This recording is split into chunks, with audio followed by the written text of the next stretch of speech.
جھارکھنڈ میں جو ڈمکا میں جو حرکت ہوئی ہے وہ قابل مذمت ہے، کنڈیمنیبل ہے، اور وہ حیوانیت کی ایک مثال پیش کرتا ہے کہ ایک نوجوان نے ایک بچی کو زندہ جلا دیا ہے.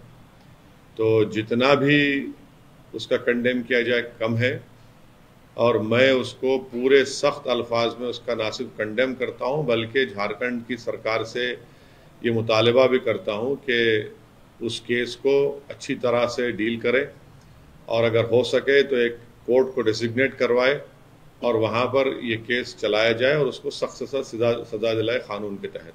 سر آپ نے 15 دن میں پھانسی مانگی ہے. بی جے پی یہ کہہ رہی ہے کہ فاسٹ ٹریک کورٹ میں اس کو چلائے اور 15 دن کے اندر اس افراد کو پھانسی دلائے. تو ٹھیک ہے، ہم بھی ڈیمانڈ کر رہے ہیں کہ ایک اسپیشل کورٹ بنایا جائے اور قانون کے تحت اس پر کیس چلایا جائے، کیس کو مضبوطی سے لڑایا جائے، اور جو سخت سے سخت سزا ہمارے انڈین پینل کوڈ میں ہے وہ ان کو اس شخص کو ملنی چاہیے. قابل یعنی جسٹیفائبل سے چھوڑیے، یہ تو حیوانیت ہے. یہ سر نماز پڑھنے کو لے کر آپ نے ایک ٹویٹ کیا ہے، اس پہ آپ کا کیا ہے؟ دیکھیے، آپ لوگوں کو تھوڑی جانکاری ہوگی، اگر نہیں ہے تو میں بتانا چاہوں گا کہ 1980 میں اس گاؤں کے ذمہ داروں نے اس بات کو طے کیا تھا کہ جمعے کی نماز ایک پرٹیکولر گھر میں ادا کی جائے گی.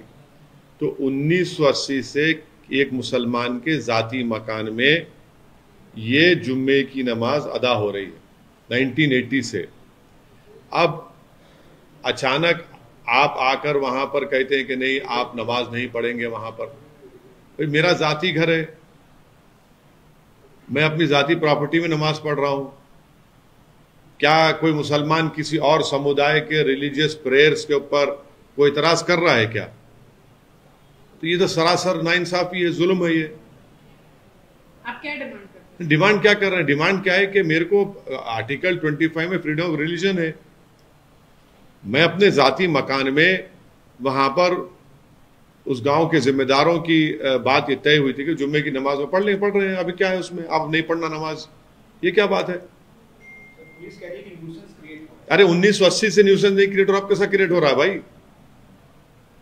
کیا کوئی مسلمان کسی اور سمودائے کے بارے میں کہہ رہا ہے کہ بھائی ان کا ورشپ نہیں ہونا چاہیے، ان کی عبادت نہیں ہونا چاہیے؟ تو آپ کیوں کر رہے ہیں یہ؟